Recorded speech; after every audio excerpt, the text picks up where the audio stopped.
I know I've said this before, but when Monday comes around, it is like drinking from a fire hose filled with acid because the fuckery that happens over the weekend is nauseating. It is dizzying.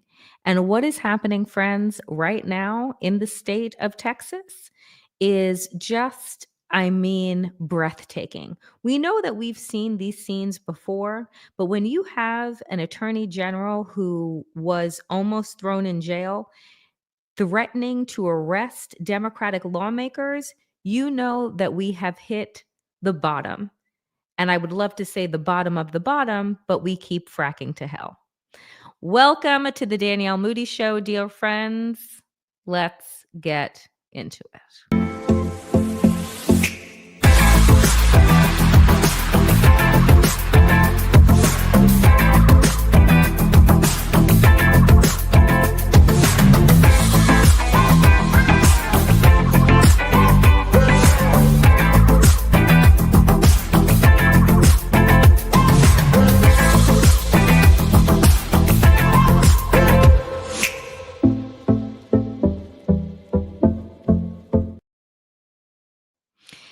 Happy Monday, damnation. It is so good to be with you all, but it wasn't good sifting through all of the fuckery that has happened over the last few days.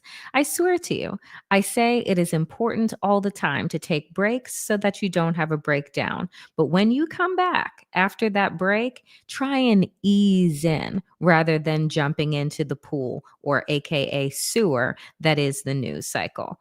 But where do we begin today? We begin in the state of Texas, which is a sewer in and of itself. Okay. Because I don't know. I know that the place has been gerrymandered to shit. And clearly, what it is that they're trying to do is turn the entire state of Texas into a pretzel where only white people have the ability to vote. But my God, let's just start here. So we start, friends.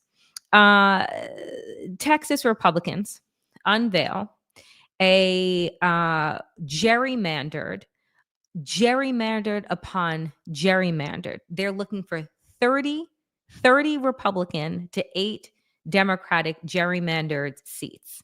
That would be changing from 25 Republican seats to 13 Democratic seats. That would put folks out of jobs. Okay. Look at this map.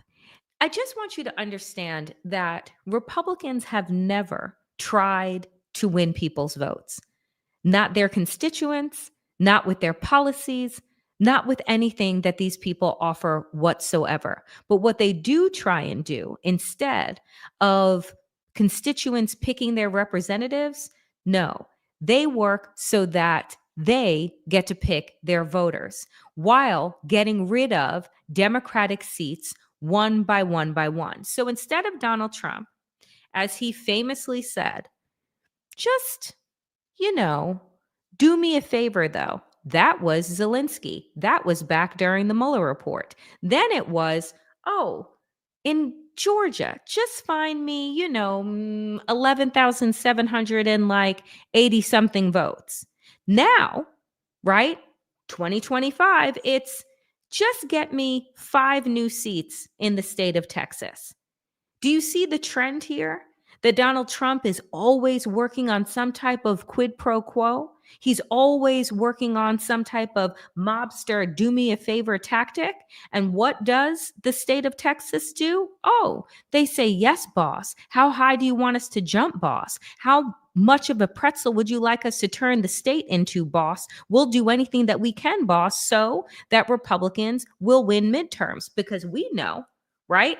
That with that big bullshit bill that they passed, polling into the sewer, that once the tariffs start to really hit the American people and they realize that this little thing called a tariff isn't as beautiful as Donald Trump made it out to be, that it's actually a consumer tax, that when they get hit with those taxes on top of being kicked off of Medicaid, on top of their kids no longer having Head Start, on top of already being unemployed, folks, things are going to get really hard for Republicans. But you see, I've said this before. They voted the way that they did because they have no intention of working for those people's votes. They actually don't care. Remember, go back to Donald Trump's campaign trail promise. If you vote for me this time, you'll never have to vote again. Don't worry about it.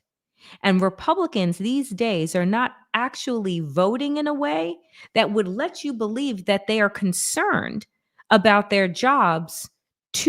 Every 2 years, you have to run for the House, that they're concerned about their jobs every 2 years or every 6 years in the Senate. Now, the Senate is different because Americans have the memory of a gnat, but every 2 years, the cycle through which the House runs, they're much more inclined to listen to their constituents. But if you see the way that Fisher-Price Speaker of the House Mike Johnson has been running the House, you would think that these people never have to worry about another vote ever again. And that's how they've been moving. Because behind the scenes, Donald Trump and his rabid Republican caucus has been trying to figure out a way to rig the midterm elections. I've been saying this since the beginning. I said, if we have midterms, they will not be free and fair. If we have midterms. And right now, they are pulling this shit right in front of our eyes. Texas Democrats have now left the state and broken quorum, preventing a vote on a Republican gerrymander. So they've flown the coop. And in response to that, AG Ken Paxton, who is an absolute corrupt criminal and should be in jail, said this: Democrats in the Texas House who try and run away like cowards should be found, arrested, and brought back to the Capitol immediately. We should use every tool at our disposal to hunt down those who think they are above the law. Are you looking in the mirror? Huh? In Donald Trump's America, none of this would be happening if Trump wasn't trying to rig midterms with a mid-decade Texas gerrymander. When will Americans finally tire of the MAGA mafia family? Take a listen to one of the members, Democratic representatives from Texas. A part of my practice is criminal defense work. There is no felony in the Texas Penal Code for what he says. So respectfully, he's making up some shit, okay? He's trying to get sound bites, and he has no legal mechanism. And if he did, subpoenas from Texas don't work in New York, so he gonna come get us how? Subpoenas in Texas don't work in Chicago. He's gonna come get us how? So let me be clear. He's putting up smoke and mirrors, and I'm hopeful that the media doesn't follow that. I will also say this. That was Representative Jonquel Jones. And I'll tell you this, folks. Here, Jolanda Jones, excuse me. The thing about this is that she says, I hope that the media doesn't fall for it. But what do we know about mainstream corporate media? Is that they absolutely fall for anything that is going to raise their ratings and get them ads. So they will chase down Abbott and Ken Paxton with whatever microphones that they have and let them lie and let them say a whole bunch of hot shit, because that's what the media has been doing for the past 10 plus years. But Representative Jolanda Jones was like, I'm a lawyer. There is no felony in the Texas Penal Code for what he says. Respectfully, he's making up some shit. So, do you think that anyone in the media is going to follow up when Ken Paxton, that criminal, is running off at the mouth? Are they going to say, AG Paxton, what law are you going to be leaning on and relying on to drag Democratic representatives back to the state of Texas? How are you going to, quote unquote, hunt them down legally? What exactly does that look like? Folks, this is not rocket science, and I'm not asking for Pulitzer type journalism. I'm just asking for you to have a follow-up fucking question that they seem not to be able to do ever. And she wasn't the only one, because Representative Jasmine Crockett, one of my favorites, also went on television to offer her thoughts on Ken Paxton threatening to hunt down Democratic leaders. Take a listen. MAGA through and through. We're talking about someone who had been under felony indictment in the state of Texas for almost a decade. In fact, he was indicted before the felon in the White House was indicted. We're talking about someone who had been under federal investigation. We're talking about someone who was impeached by his own party and then was not convicted, as his wife sat in the jury on the Senate side. And now she has said, I want to divorce you. And she's stating that it's biblical reasons, and I guess it had nothing to do with that fake Uber account that he had when he was going to see his mistress that was a part of his impeachment trial. Let me tell you, there is drama on top of drama, and there definitely are no family values whatsoever to be found. And now we know that this same attorney general has decided that he wants to threaten these lawmakers, because they are the real criminals in the state of Texas, not the guy who should be behind bars, but the lawmakers who have decided that in a majority minority state, they should have districts that are reflective of the people so that they can actually be in alignment with our Constitution, because that's exactly what the 15th Amendment was about.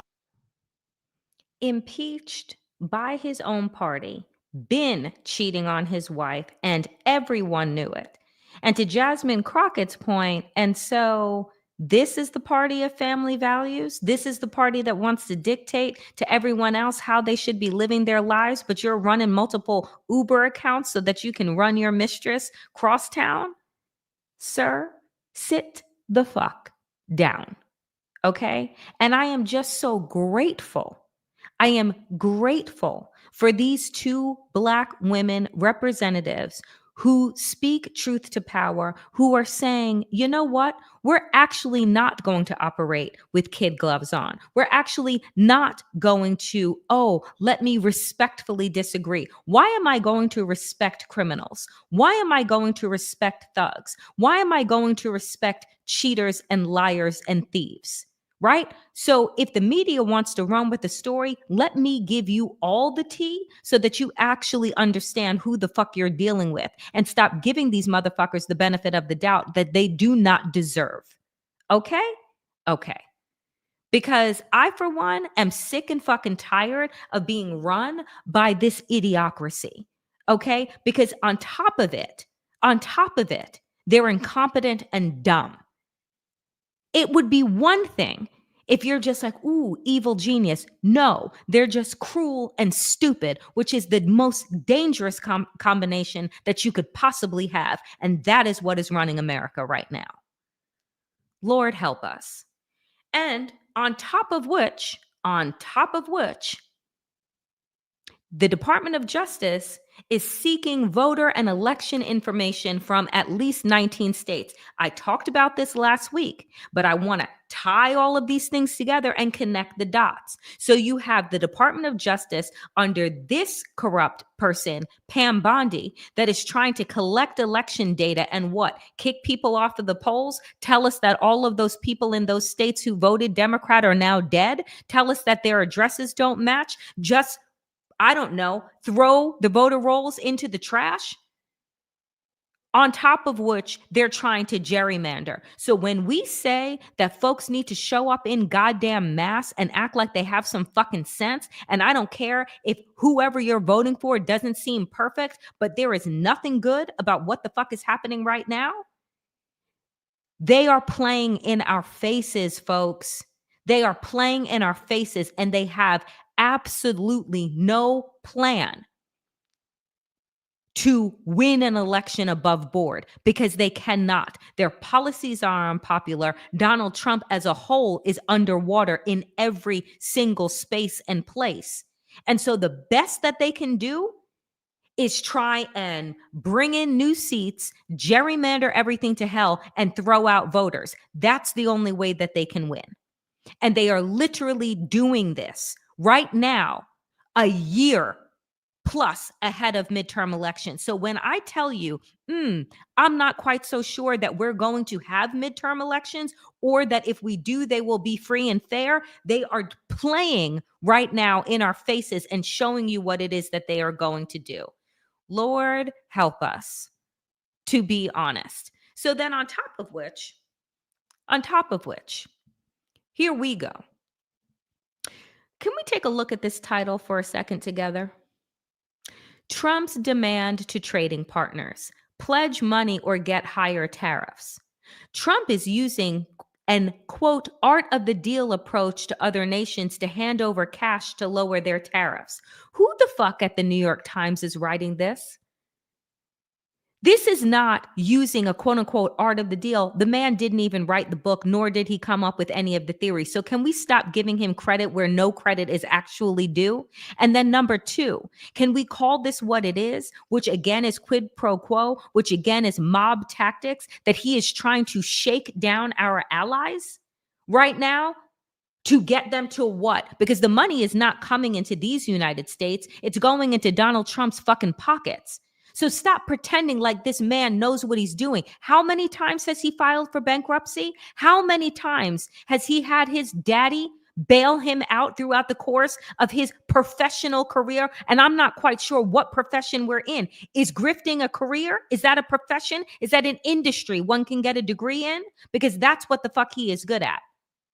And so every single time, folks, you just look at the narrative that is being spun around what this man is doing. It is an international shakedown. That's what he is doing. This is no art of the deal approach. Stop applying some type of ideology, some type of strategy to what it is that he's doing. He's no better than a bully going around the lunchroom and turning up the kids upside down and shaking change out of their pockets. And then coming back the next day and doing it over and over and over again. Until somehow those kids get smart and decide to band together and say, fuck this, we're going to knock over the bully.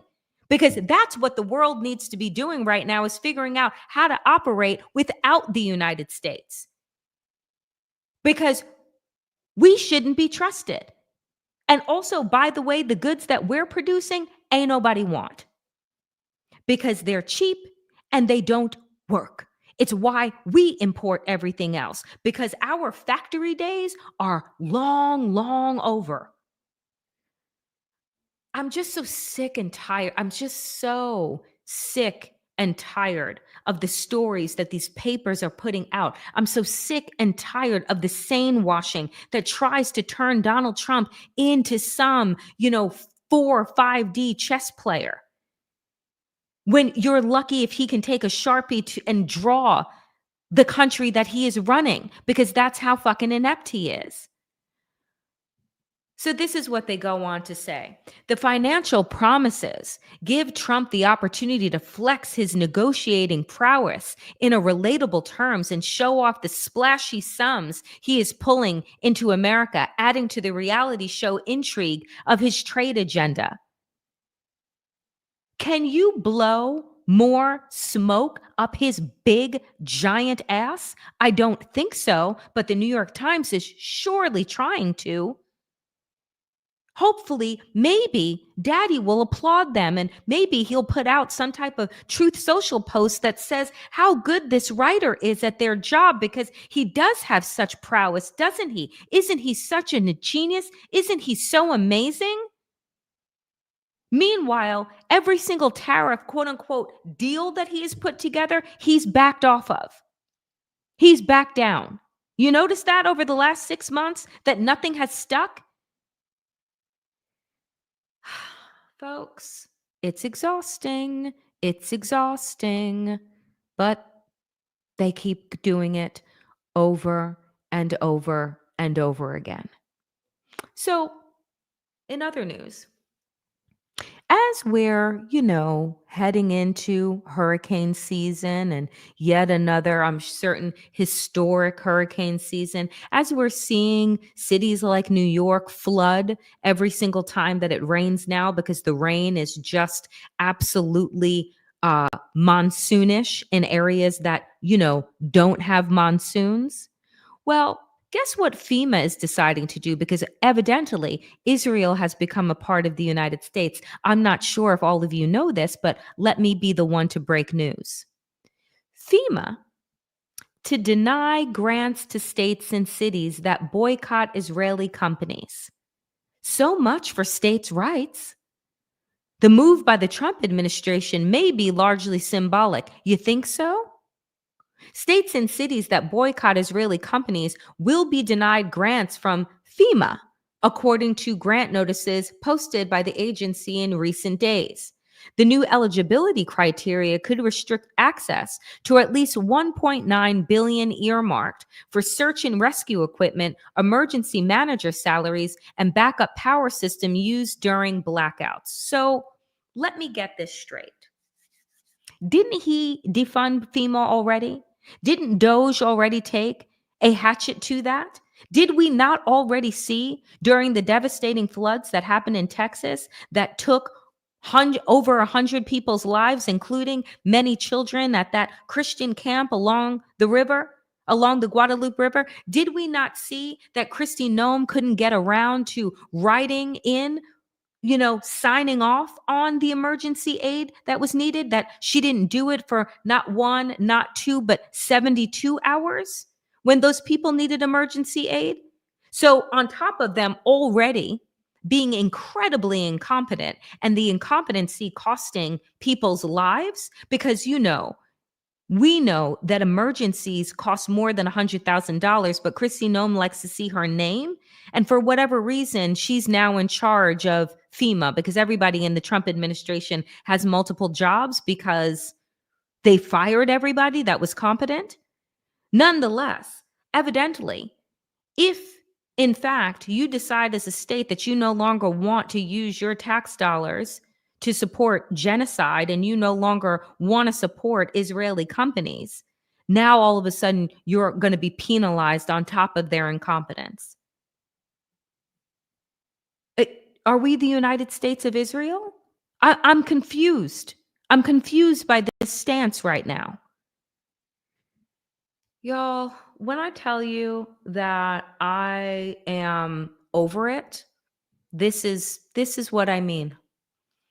To be eligible for federal funds, the grant notices that states and cities must follow the terms and conditions set forth by the Department of Homeland Security, the parent agency of FEMA.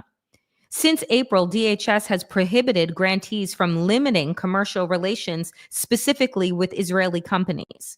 The policy underscores how the Trump administration has linked its stance on Israel to unrelated federal funding, including billions of dollars in research grants for colleges and universities.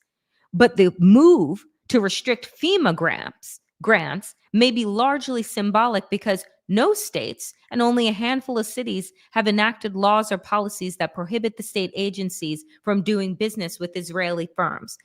But the fact that you would want to make this the cross you want to die on, even if it is largely symbolic, that this is what you want to put out there, that if you do not actively give money to a genocidal state, that somehow if a hurricane actually hits your state and takes the lives of Americans, that our lives don't matter in comparison to the state of Israel. Is that what this administration is saying? Because it sure as hell sounds like what they're saying. But again, is anybody going to ask a question? Is anyone going to follow up on this? Something tells me no. Moving on. I want you to take a listen to Richard D. Wolff. He's a U.S. professor of international affairs, and he was in an interview with Al Jazeera. And he stated unequivocally that the American empire is over. He said already the biggest economic power on the planet is not the U.S. and its allies, but China and the BRICS. But no U.S. politician dares to tell the people that it's over. And one would just need to look at the fact of who's running this country into the ground to know that America is over. But I want you to take a listen to him in his own words. We're done.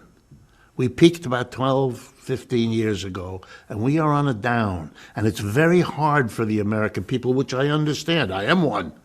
It's hard to get your head around that. We've had a century of on the way up, which is a lot more fun than on the way down. But it does happen to every empire. We're only the latest. Look at the British, how far they've fallen. We're in that process. So the problem with the trickle down is, yeah, there might be more jobs, but they're going to be created in China. They're going to be created in Brazil. They're going to be created in India. They're not created here. The best electric vehicles in the world right now, but by uniform global agreement, are produced by something called the BYD Corporation, which probably most folks have never heard of, which is Chinese. BYD, the initials, BYD. They make the best quality, cheapest electric car and truck. All right. You don't see them anywhere in the United States. Why not? Because Mr. Trump put a 27% tariff on them, and Mr. Biden raised it to 100%. And people will be forced to buy U.S. stuff. Right. Which then creates U.S. jobs, which again stimulates the economy. All right, let me be the economist. Okay? That's good for the Tesla company, which I'm sure is purely coincidental, and GM and Ford and the others. Good. And they'll maybe be able to hold on to some jobs. Good. But now let's follow the bouncing ball, because that's my job as an economist. Yeah. Everywhere else in the world, every company in Asia, Africa, Latin America that competes with an American company that has to buy a truck as part of its business will go to China and buy the best truck at the lowest price, $30,000, the best truck. No American company that competes with them will do that. And you know what that means? Those companies will be able to charge a lower price because they have better inputs than the American company, which doesn't. In the long run, that will lose Americans' jobs left and right as they're outcompeted by all the rest of the world that can go and buy, and is buying, BYD trucks. If you go to Europe right now and you go on the auto routes all over Europe, you'll see BYD cars and trucks. America is shooting itself in the foot. If you take the United States together with the other G7 countries, that used to be the dominant bloc of the world, right? The United States, let's just enumerate them so everybody knows. Canada, Japan, Germany, France, Italy, and Britain, okay? The G7, oh, and I'm going to add up all the GDP, gross domestic product, total output of goods and services of all of those 7 countries, U.S. and its major allies. And now I'm going to compare it to the gross added up GDPs of China and its allies, known now as the BRICS. Okay, you add up the United States, about 28% of world output. You add up China and the BRICS, it's 35% of the world output. We aren't the wealthiest bloc in the world. We're number 2. And that's new. And that changes everything. Stop. And you can rattle your sabers all over the board. You put the 7th Fleet in the South China Sea, isn't going to change that. You've got to come to terms with that, but we are led by people who don't want to do that because nobody wants to be the politician who has to explain to the people it's over. That is it in a nutshell.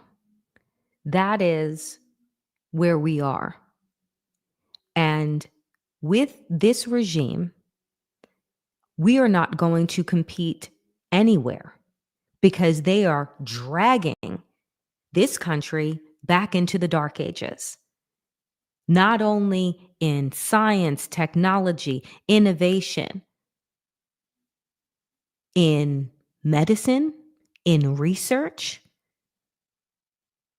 in health, in wellness, in productivity. Everything that this administration just offered up in that big bullshit bill is 19th century thinking in a 21st century world. Folks, I said this earlier today. We talked about it on Democracy-ish. That video is up right now. Tourism is down all over the US.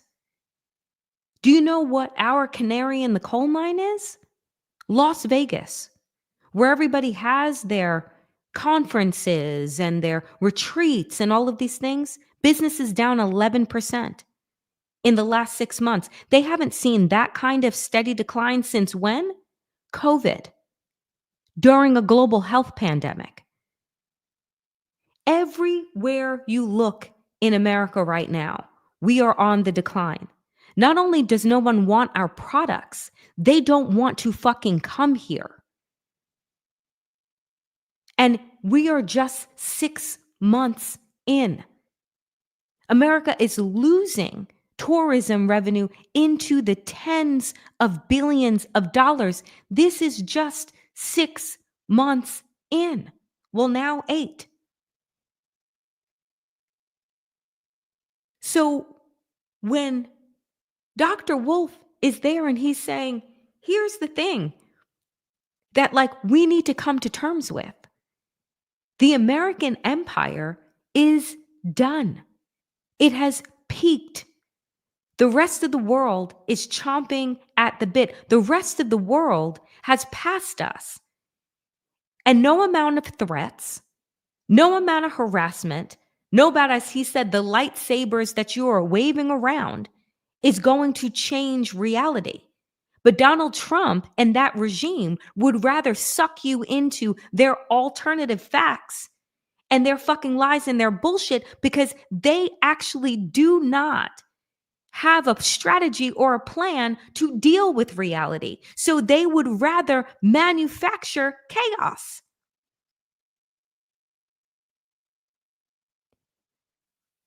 When I tell you that we are in so much fucking trouble,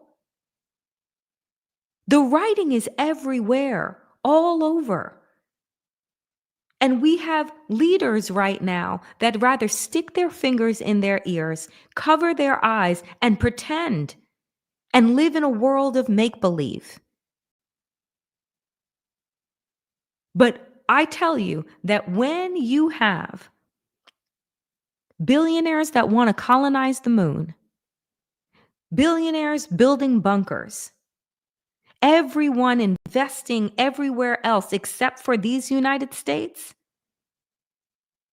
how many canaries do you need to die in the coal mine for you to realize where we are? And that we couldn't have picked the worst of the worst of the worst to try and navigate us through this new hyper-industrial movement that we're in. I just, and people are telling me, oh, Danielle, stop being cynical. Get your fucking head out of your ass. This is where we are. I'm not going to sit around here and wave an American flag and say, oh, we're number one, we're number one. We are not. We have to figure out how to not be last. I'm not so concerned with how the fuck we get to number one, because that's not where we're going to be. I'm more concerned with us not being last, not becoming an underdeveloped country. But that's exactly where we're headed. And so if you want to pretend that oh, we're still number one, and you're not paying attention to what the fuck is going on around you, folks, find a new place to be, because I'm here to tell truth and spit facts. You don't like them? I'm pretty sure there's an entire regime that is put together in order to tell you what you would like to hear rather than tell you the truth. We cannot make a plan for our future if we don't understand where we are right now. We cannot make a plan for where we want to be and how we move past this dark moment if we pretend that we're not in darkness right now. So it is not for me to be here to spread fairy dust and sprinkles all over the place. That's a different show. And that show is not hosted by me. Because this is where we are.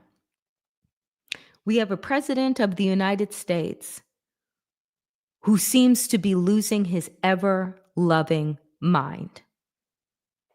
And again, no follow-up questions.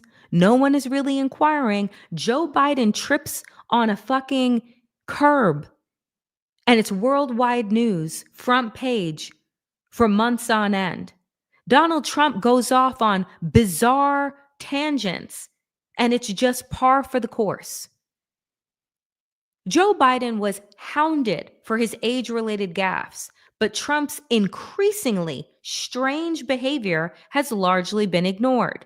This is according to The Guardian, because you are not going to hear the truth. I just told you what the New York Times is talking about. Oh, his prowess?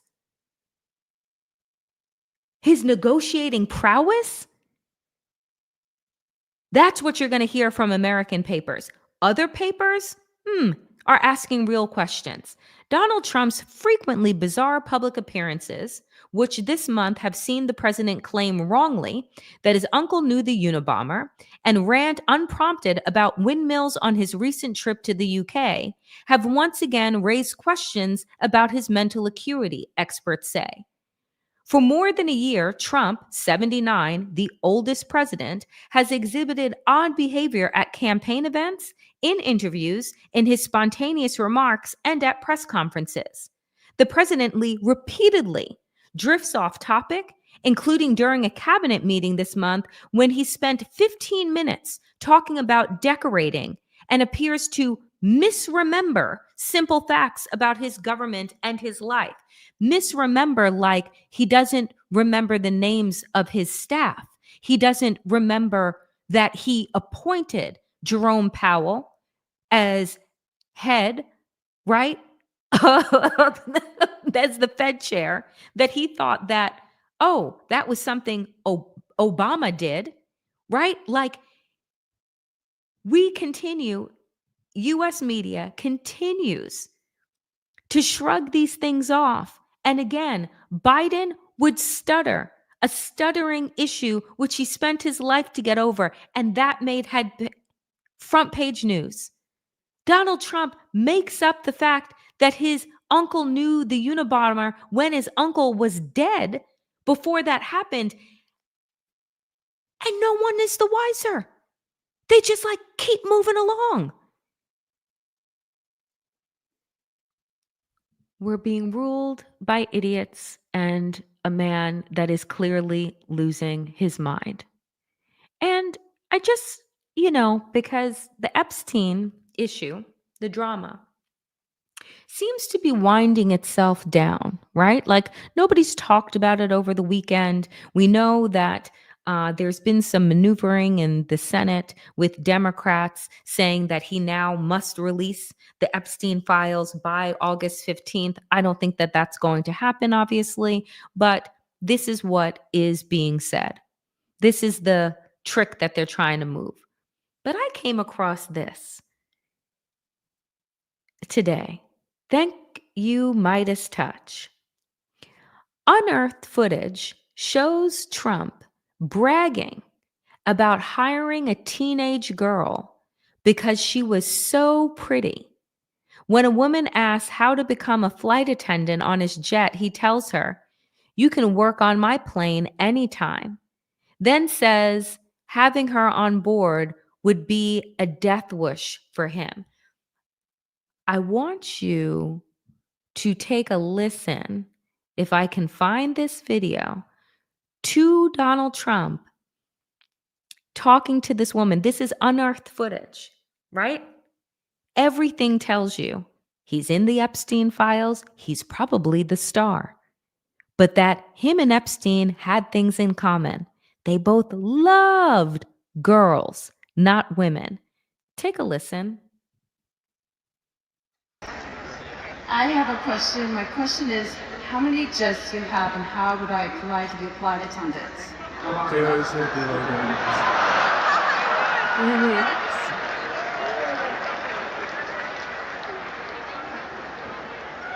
I think she's hired.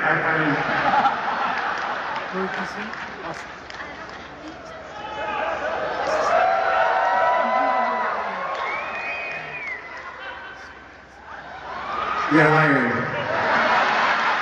Now, I had a case, it was very interesting. A beautiful girl who was 17 or 18 applied to be a waitress. She's so beautiful. She's like a world-class beauty, like the young lady who just asked a question about the actress. She's so beautiful. And my people came, she said, "But Mr. Trump, she has no experience." So I interviewed her anyway, because she was so pretty. And I said, "Let me ask you, do you have any experience?" She goes, "No, sir." I said, "When can you start?" You can work at my plant anytime. Yeah.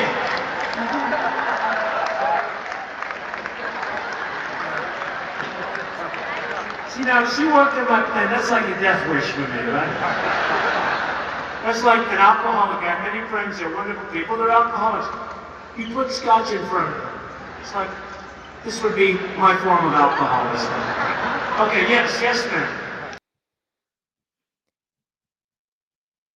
You hear the laughter, the giggling. Do you see the way that he grabbed that woman by her waist and kissed her? How he was talking about hiring underage girls with no experience because they are so pretty? Did we not talk last week about Virginia Giuffre, who committed suicide, who is one of the star witnesses against Epstein and Prince Andrew, who came forward, had courage to say what they did to her for years, how Ghislaine Maxwell groomed her. She was a teenager when she was working at Mar-a-Lago. And Trump admitted last week that Epstein stole her from him. That's why him and Epstein had a falling out. Because Epstein was going to Mar-a-Lago and getting Donald Trump's underage workers and bringing them to work for him so that he could sex traffic them to powerful men. This was Donald Trump on video, in his own words. How many times must this man have admitted that he grabs women, that he hosted pageants so that he could break into their dressing rooms? Because when you're the head of the pageant, you can go anywhere you want, he said. But we don't think that Donald Trump is a predator? He's just sitting up there in the White House. An alleged rapist, a liar, a grifter, who's now stealing districts so that he can steal midterms and stay in power forever. And so that in his absence, even if his kenkles explode, the Republican map will be gerrymandered to hell and they'll stay in power indefinitely. Folks, the writing is on the wall. I don't know how much more the American people can stomach this outward bullshit. But I think that it's reaching its climax. I think that it's reaching its pinnacle. I think that the Republican Party and Trump's regime is overplaying their hands. And I think that the people, more and more each and every day, are waking up and they're looking around and they're saying, not only is my life not better, it is getting drastically worse in a shortening amount of time. And there are no undocumented people to blame for it. There's no Black person of color. There's no trans athlete to blame for it. Just Donald Trump and his greedy ass friends and predators. Wake up, folks. Wake up and spread the news. Because this regime, I'm telling you, is on borrowed time. That is it for me today, dear friends, on the Danielle Moodie Show. Before I get out of here, I want to thank you all, French, Cutie, for your donations. Ernst, as always, Firelit, thank you so much. Susan, always for your moderation and for your donations. David, Myra, every dollar, every cent counts. This is independent media that I do from the ground up, that I do because you all deserve real news, real content that is authentic, that is truthful, that is unapologetic. And that is what I do here on the Danielle Moodie Show. So thank you so much for your donations and your support. Folks, we are on our way to 30,000 subscribers. So if you have not hit that subscribe button, like, comment, and share, it is free. I will never put my content behind a paywall. So you can be sure that all you have to do, hit subscribe. And if you are watching on Substack right now, do consider subscribing to my Substack. And if you have the ability, think about upgrading to become a paid subscriber. As always, dear friends, power to the people and to all the people power. Get woke, stay sane. And in these extraordinarily dangerous times, dear friends, do stay safe. I will see you back here tomorrow, 5 p.m. Eastern. Be well.